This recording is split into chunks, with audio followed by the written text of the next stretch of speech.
चलो देखो, ये 10वां के इतिहास का क्या है, विषय सूची है। कौन सी है? विषय सूची। इसमें कितना पाठ पढ़ना है टोटल? 1 2 3 4 5 6 7 8 हिंदी में लिखा हुआ है। ये सभी क्या है? पाठ का नाम है। यहाँ से जो यहाँ तक है क्या है?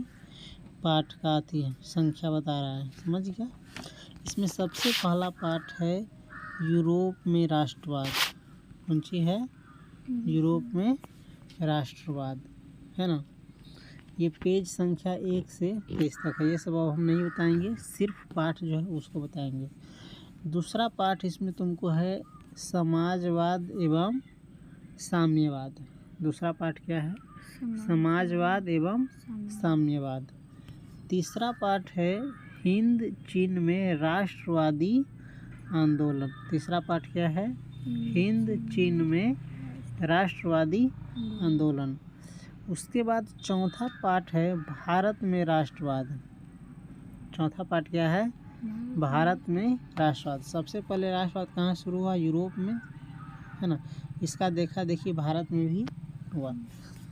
उसके बाद पांचवा पाठ है अर्थव्यवस्था और आजीविका। पांचवा पाठ क्या है?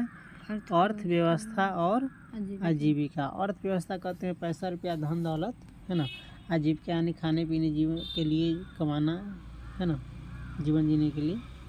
उसके बाद है छठा पाठ शहरीकरण एवं शहरी जीवन। छठा पाठ क्या है? शहरीकरण एवं शहरी जीवन। शहरीकरण जानता है ना, गांव से लोग शहर में जा कर के बसने लगे, रहने लगे, तो उसे कहते हैं शहरीकरण। और शहर में चूँकि सुविधा ज़्यादा होता है, खाना पीना रहना हर चीज़ की सुविधा होती है, बिजली टोटल चीज़ की, तो इसलिए आदमी किधर गुजर जाता है? शहर की ओर। कमाने उमाने के लिए भी शहर में बहुत सारा पर्याप्त अवसर उपलब्ध रहता है, जबकि गांव में नहीं रहता है।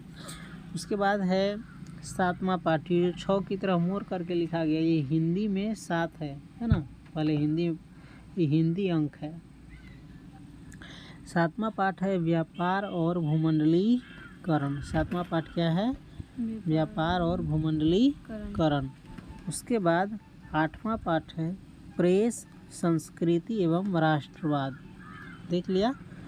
प्रेस संस्कृति एवं राष्ट्रवाद। प्रेस कहते हैं पेपर ऊपर जो छापता है, चाहे कोई भी चीज़ पन्ना पर जो छापता है ना, उसी को कहा जाता है प्रेस। समझ गया? संस्कृति जानता ही है, हर देश के, हर राज्य के, हर समुदाय के लोगों का जो अलग अलग संस्कृति होता है, रहन सहन, खान पान, पहनावा ओढ़ावा, पर्व त्योहार, शादी ब्याह, चाहे कर्म कांड, कुछ भी, सबको संस्कृति माना जाता है। उसके बाद है राष्ट्रवाद। राष्ट्रवाद जानता ही है, अपने राष्ट्र के प्रति लोगों में जागरूकता बढ़े, उसे कहते हैं राष्ट्रवाद। इस प्रकार से जो भी तुम्हारा 10वां का क्या है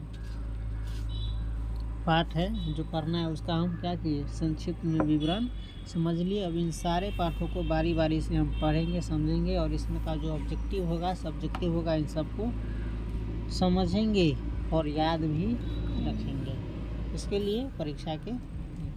चलो, तो इसके बाद हम अगला चैप्टर पढ़ेंगे। पहला चैप्टर पढ़ेंगे यूरोप में राष्ट्रवाद।